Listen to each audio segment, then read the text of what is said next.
Hello, everybody. Rebecca here with Priority One Financial Coaching, and we're going to be going through setting up your January budget today. And, it's 2022 already. I know 2021 was rough on a lot of people, but I'm excited to start a new year. And the perfect way to do that is by getting your personal finances in order. And so when it comes to personal finances, it comes down to this. It's 80% behavioral and it's 20% knowledge. So what does this mean? It means that your emotions and your impulses are mostly what govern your personal financial decisions. So that means that it's really easy fix once you figure out how your emotions and how your mental state impact your impulses when you're going to purchase something. And the best way to kind of navigate that and get that in check is to make sure that you set up a monthly budget. And so that's what we're going to be doing today.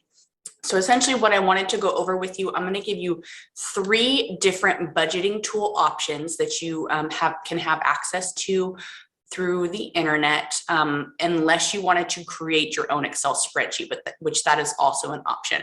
But there are already programs out there that are designed as budgeting tools that make it easy for you. So we're going to go through a few of those options. We're going to actually set up a mock budget so you kind of see how I go through the process of setting up my monthly budget. And then we're going to talk about budgeting pitfalls and how to navigate your budget throughout the month. So let's go ahead and get started. So the very first budgeting tool that we are going to go over, I'm not going to go too in depth because I didn't actually set up. I have these programs set up through my Priority One financial accounting. So I don't have actual financial information in here. But basically this is mint.com. It's an app put out by Intuit. What's really nice about this app is that it's completely free. So it doesn't cost you anything to use. And the reason why they're able to do that is there's going to be a lot of ads that pop up throughout your usage of this app. But basically what you're able to do is you can link your bank accounts to this budgeting app. So if that doesn't make you comfortable, we have a couple other options that you're able to utilize as well. And so the next application that I would like to show you is going to be the You Need a Budget website. And now all of these also have phone apps. So you're able to do this on a phone app as well. All right, so then here's what it looks like when you first set it up. Now with You Need a Budget, you have the option of adding your accounts, or you can just go about it without linking your accounts. Now, the only thing with the You Need a Budget is that it does cost money. There is a monthly fee. So the You Need a Budget app is $14.99 a month. But they also have an annual deal as well. So if you purchase for the entire year, you actually get a better rate. So this is, I haven't personally used this one, but I've heard a lot of people who have used this application and absolutely love it, especially for the goal tracking capabilities. And then the last application that I wanted to show you guys, and that's what we're going to be working through our budget on, is the Every Dollar app. And this is through Dave Ramsey Solutions. And there is a fee for this application as well. This one is, you can buy it in a 3-month subscription, and it's $59.99, or there's a 6-month subscription that's $99.99, or there's a yearly subscription that's $129.99. So the longer that you purchase your subscription for, the better of a deal that you're going to get. So if you do the 12-month for the $129.99, it comes to about $11 a month, as opposed to the $20 a month for just buying for 3 months. So it's a pretty good deal. And I like it just for how easy it is to utilize. And we do, I'm working off of the month or the March budget right now to show you an example, because I already have my January and February budgets set up. And so I'm trying to just have a clean slate here. So there is an option to attach your bank account information. We're just going to go ahead and set up our budget for March. Now, what you want to start with is you want to start with what is your income for the month. So we end up having usually about 3 paychecks a month. I get paid monthly. My husband gets paid bi-weekly. So generally we have about 3 paychecks. And so what I'll go through is I'll go through and I will put in how much each of our paychecks are. And mind you, I'm just using some rough numbers here. I have this set up in my income, the transfer from savings. And the reason being is because we have a lot of reserve funds, meaning that we have some pots of money that we save to each month for things like Christmas. For example, Christmas just passed, so we were able to completely cash flow our entire Christmas. We have a vacation fund, we have a home maintenance fund, we have a vehicle maintenance fund. So things like that that we keep in our savings. But if it's something that I'm going to purchase in that month, then I include it as income for the month, so that way it offsets the expense when it happens.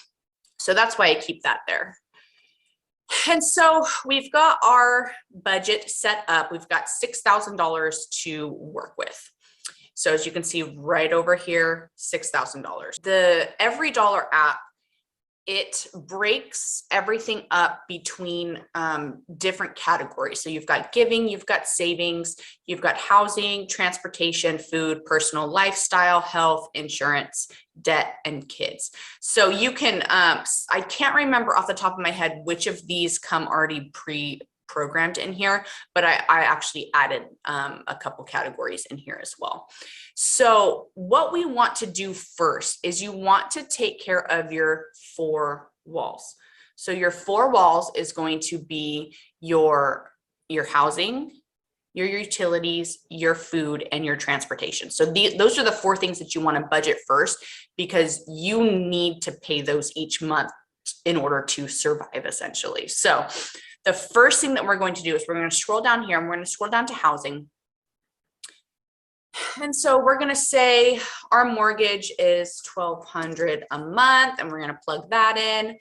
And then we've got our water, sewer, garbage, natural gas, and electricity. So I'm just going to plug in some rough numbers here. We're going to go 50. And then it's we run on PG&E, so it tends to be a little more expensive in the winter time to run our heater. So we're going to go up a little bit on this, and then electricity 75. So now when we're budgeting our 4 walls right now, that's all that we're looking at right now. So 4 walls, mind you, that's housing, utilities, transportation, and food. We're not going to worry about streaming services. We're not going to worry about the internet unless you use the internet for working from home. So like, let's say that you work from home, or maybe you homeschool your kids and they need access to the internet. So just for sake of being fair across the board, we're going to go ahead and budget for our internet, because, I do this financial coaching stuff from home. So I do need the internet to be able to do that. So we've got the internet, our cell phone, we're going to do another 75 for that. Lawn care, that's not something that is, a necessity in terms of your 4 walls. So we'll hold off on that. Same thing with pool cleaning, pest control, and house cleaner. All of that, we'll wait to see if we have some funds left over for that at the end. So now we get into the transportation. So both my husband and I commute to work, both of us about 35 miles each way. So each of us do about 70 miles round trip for transportation. So as you all know right now, gas has been kind of crazy. And so what I estimate our gas to be for 1 month is roughly around $600. So it is pretty pricey, but we need to make sure that we have that set in there because we need to have money to get to and from work because that's how we get paid. So now, if you have auto insurance, we do have auto insurance for our 2 vehicles. So we're going to plug $200 in there. And then maintenance. So if you know that you are in need of maintenance in order for your vehicle to be functioning for the month, go ahead and plug that in here. That it would be a necessity. If you need to get something done to your vehicle for it to function so you can get to and from work, that will need to go in here at this point in your budget. If not, if you just have, maybe like an oil change that's coming up, but you can put it off for a couple weeks or whatnot, then we'll just wait and plug that in once we get through some of the other things in our budget. All right, so now we're down here with groceries. So groceries, the one thing that you need to remember about your groceries is that if you've never done a budget before, like actually written out what your expenses are and categorize them, you spend way more on groceries than you think you do. Groceries is a huge part of your budget. And for my husband and I specifically, we tend to eat more on the healthy side. He prefers like a more keto diet. I tend to eat a more Whole30 diet. And so we're buying a lot of fresh fruits and vegetables, a lot of, organic meats and things like that. So our food bill tends to be pretty pricey. So I'm going to go ahead and plug in our groceries for the month. And this is not what we spend. We could spend more, we could spend less. It really just depends. So now we've got our 4 walls covered, right? So we have our mortgage, our rent, we have our utilities taken care of, we have our transportation taken care of, and then we have our groceries taken care of. Please note that when you're talking about food as one of your 4 walls, this does not include restaurants, okay? So just keep that in mind, that restaurants are not a necessity. When it comes down to it, if you had to cut an expense out of your budget, most likely it's going to be eating out at restaurants or coffee shops, even though I do love me a good Starbucks. But right now I am trying to stay away.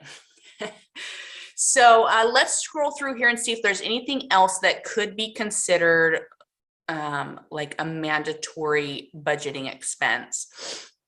So we've got health insurance. Obviously, if you don't have health insurance coming out of your paycheck, if your health insurance already comes out of your paycheck, you don't need to worry about plugging that in here. This is just for those who pay for it who pay for it out of pocket and not through their employer. And then, life insurance, obviously, if you have life insurance, which we do, we want to plug that in as well. And then childcare. So for us, childcare, we are fortunate enough that our family watches our 2 daughters. However, we do pay them to do so, especially now with there being 2 of them. They are a bit of a handful. And so, it's fortunately, it's still cheaper for us than it would be if we were to go to an actual daycare. So we'll plug in about $500 for that because we do need somebody to watch our kiddos. Okay, so we got that taken care of. So now what we want to do, we have $2,225 left in our budget. So not too bad. So what we want to do next is we want to scroll down to our debts and we want to plug in our minimums on our debts. So what I really like about the Every Dollar app is not only do you get this Every Dollar app with it, but you also get the Debt Snowball app that goes with it, where you can plug in all of your debts, and it's going to prioritize them in the snowball order, which is your smallest debt all the way down to your largest debt. And whenever you start paying towards your debts, that app links to this budget app, and so it will update your debts about on this area right here where it says paid so far. So basically, but first, when it comes to your debts, you just want to allocate for your minimum payments while you're going through your initial budget and setting it up. 400 for our first car. And see, it's going to tell me based on the settings that I have in my Snowball app, how much I need to pay towards my debts to achieve the goal that I set up for myself. So just don't mind that pop-up that's coming through. And then we've got 480, we'll say. So we have 2 cars. Those are the only debts that we have. And so we've gone ahead and plug in our minimum payments because we absolutely have to pay those each month. All right, so we have went ahead and done that. Now we're going to kind of scroll through and figure out what is the next most important things for us to include in our budget. So none of these really, I'm good. If you have some maintenance, I'm going to plug in $50 here and say we need to get our oil changed. That's really important this month. Restaurants and coffee shops, still not that important to us. Clothing, hair, cosmetics, miscellaneous personal. I have this as just kind of almost like home supplies, like toilet paper and paper towels and things like that. So I usually like to plug in about $100 for just general supplies. You can name it whatever you want. Fun money, that's going to come later. Apps, that's just, for example, if you had your Every Dollar app or you need a budget app that you need to pay for this month, then that would go in there. But in all honesty, that can wait. Do you have any doctor's visits coming up? Like maybe you have a copay. You have a doctor's visit that has a $20 copay that needs to go in there. Maybe you have some medications or some vitamins that you need to purchase this month. So we're going to plug in some money for that as well. Our health insurance we've got taken care of. Diapers and wipes. This is huge for us right now because we have 2 kids who are still in diapers. My toddler's in pull-ups, and then of course our newborn is in diapers. So we are going through a lot each month. So fingers crossed, hopefully I will have a potty trained toddler at some point in the next few months. But as of right now, we definitely have to set aside money for diapers and wipes. And then if there's any, last minute kid supplies, because we all know kids can be expensive, especially when you're not planned for it. So I like to give us about $100 budget each month for our kid supplies. So now we're going to go through and what are some things that we need to save for? Are we saving up for our emergency fund? Do we need to add money for our Christmas fund, vehicle maintenance, vacation fund, so on and so forth? We're just going to go ahead. I'm going to plug in 50 towards Christmas. We'll go 50 towards our vehicle. I'm just going to go 50 all the way down the line because our appliance fund, home maintenance fund, we are in desperate need of a new refrigerator, but it's going to take us a little bit to get there. So, we've gone ahead and see, as you can see over here, this tells you what we've saved so far on that. So now we have $650 left in our budget. See, it goes down pretty quickly. But the thing to remember about budgets is that you have control over it. You are the person who tells your money where to go. So there's a lot of people who feel like budgets are so restrictive and it's basically tells me that I can't spend money. And from my perspective, it's actually the opposite. Budgets give you permission to spend. Budgets give you permission to spend the money that you earn. You personally are allocating your own money towards the goals that you have for your family and your lifestyle. So to say that a budget restricts you, it doesn't. It just is a tool you use that helps you plan out where your money is going. So now we have about $650 to go towards the rest of the stuff on our budget. So let's see here. we've got, what do we have left? Streaming services. You've got your Netflix, your Hulu. So we actually do our, we do the Hulu Live and then we do Netflix. And so that comes out to about, it's about roughly about 78, I think, a month. Lawn care, we do pay for lawn care. So we're going to plug some money in there. We do pay for lawn or pool cleaning. I'm going to plug some in there. Our pest control is every other month. We'll be paying that in February. So we won't have any pest control in March. House cleaner, I'm going to save that. This is a bonus for me if we have money in our budget left over. I like to have somebody come and help once or twice a month, just with the 2 kids and working full time and now having this side hustle. It gets a little bit hard to keep the house clean. So I do like to get some help if we have it in our budget. So we will save that.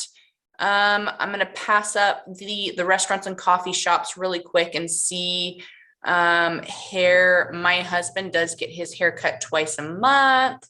So we'll plug that in there. Apps. This is again going to be for any like phone applications that you pay for.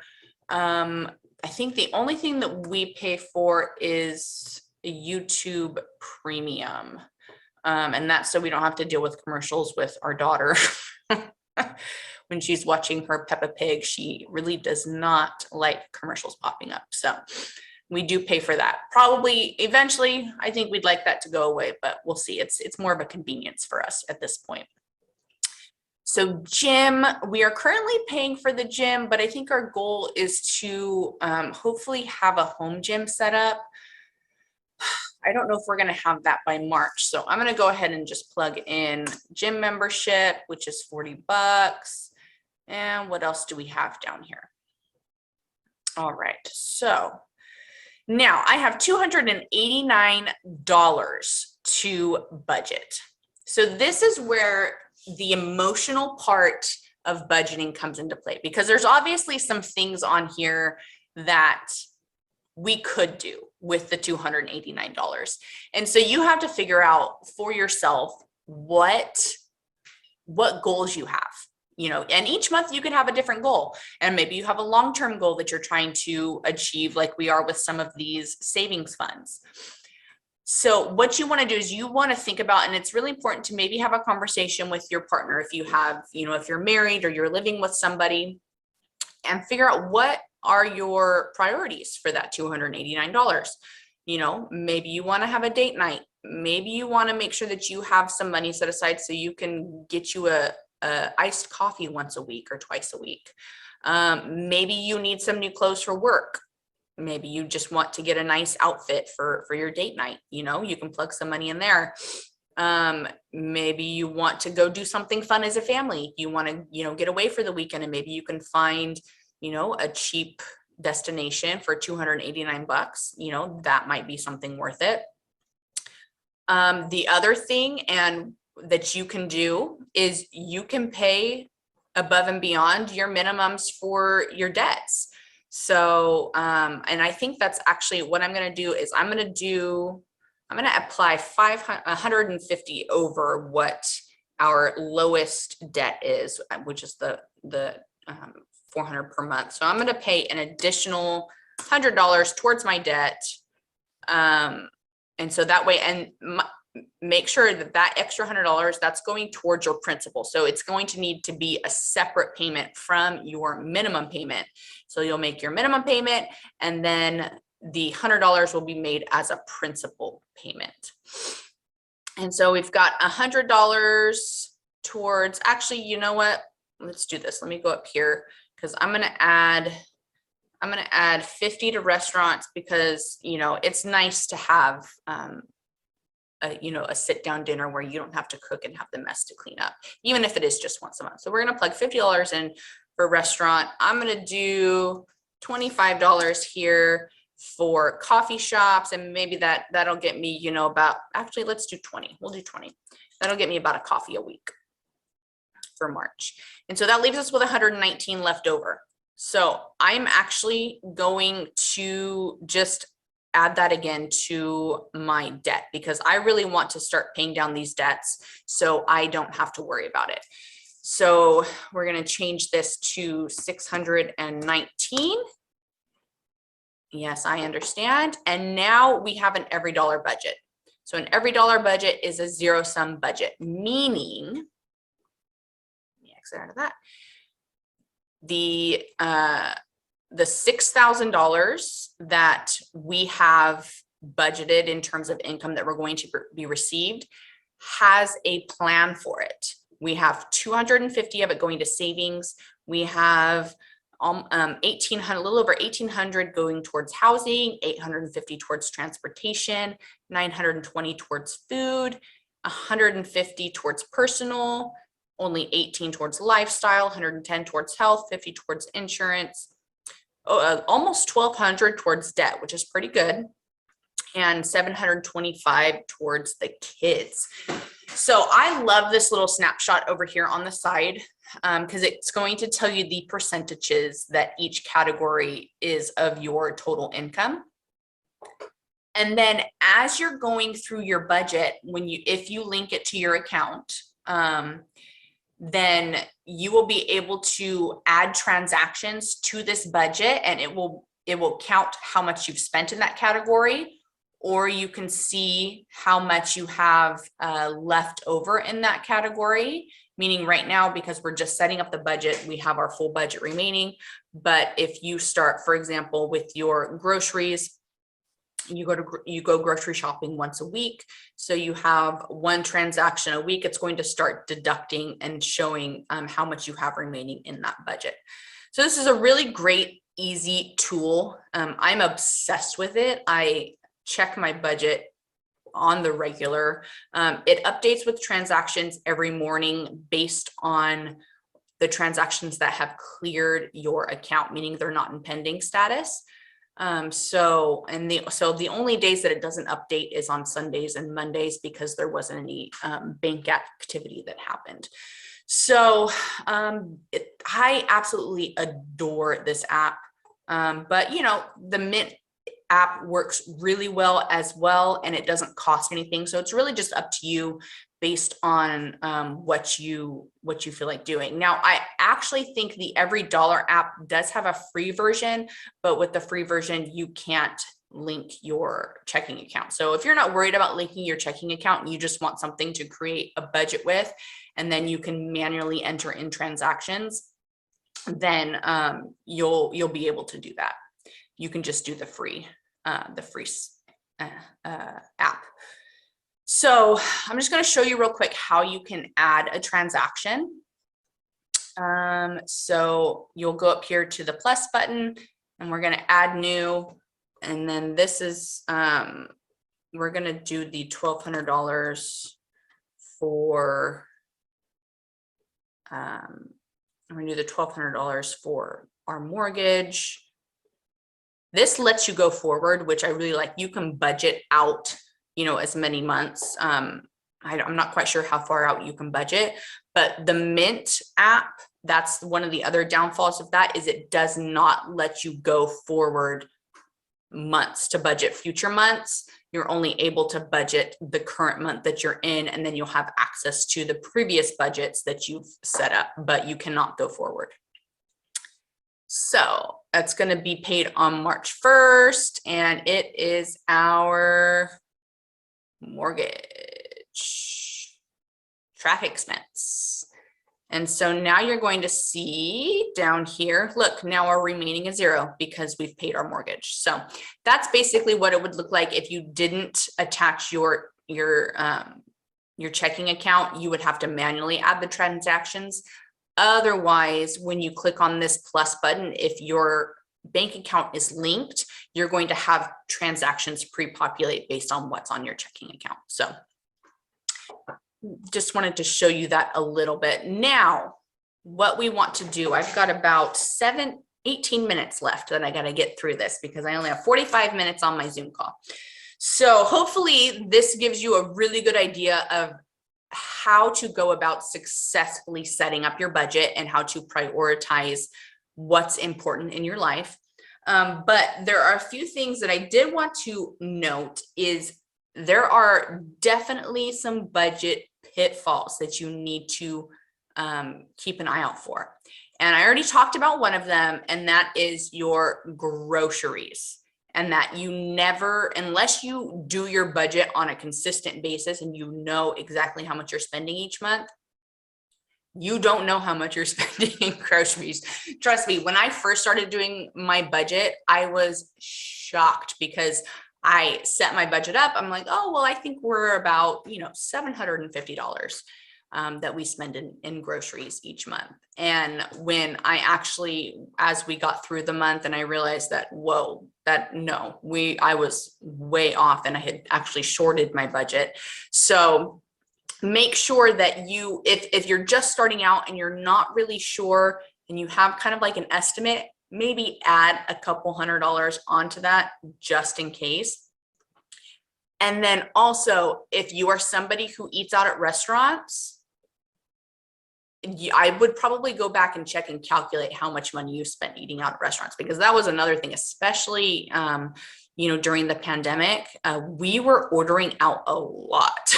It was bad. It got scary.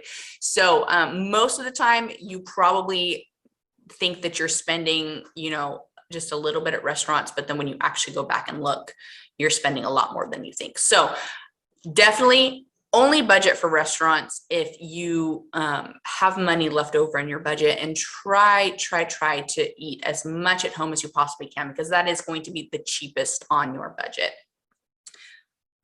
So streaming services. Now, there are so many streaming services out there. And when my husband and I started budgeting, this was like really hardcore budgeting. I've always been budgeting, but like hardcore zero sum budgeting, like this is what it is and we're sticking to it. We had so many streaming services that we just weren't even utilizing. So we were paying for these streaming services and not using them. We had the Prime, and we had Netflix, we had Hulu. There's a couple others that we had. I think there might have been like a sports streaming service that my husband had as well. So we had all the YouTube Red we had that as well. And so we had these streaming services, and we just started, which ones do we utilize the most? And for us, that was the Hulu, and then that was the Netflix, and everything else we just cut out because it was just not worth it. It was just money that was coming out of our account that we weren't utilizing. So check your streaming services, see what you're paying for. If it's something that you don't use, cancel it, or maybe just put it on pause for a few months and see if you actually, feel that hurt over the next month with not having it. But the chances are, if it's not something you use, you're not even going to remember that you canceled it. So, gym memberships. So I talked about, we do have a gym membership for my husband, and I am looking into getting a yoga membership at some point, but I'm probably going to be doing some YouTube yoga here once I get back to work. But the gym memberships, it's important to understand that about 67% of gym memberships go unused. So if you are paying for a gym membership and you are not going, you need to cancel it. And if you're telling yourself, oh, I can't cancel because there's a cancellation fee, I'm on a contract or whatever, calculate how much you are going to pay by keeping your gym membership around, and see if just paying that fee is going to be worth it. Because it's, you can waste so much money because gyms can be really expensive. So if you're not using your gym membership, get rid of it, pull up a YouTube video and do some exercises that way. Go for a walk. But gym memberships, they're expensive, and a majority of people who have them do not use them and get their money's worth out of them.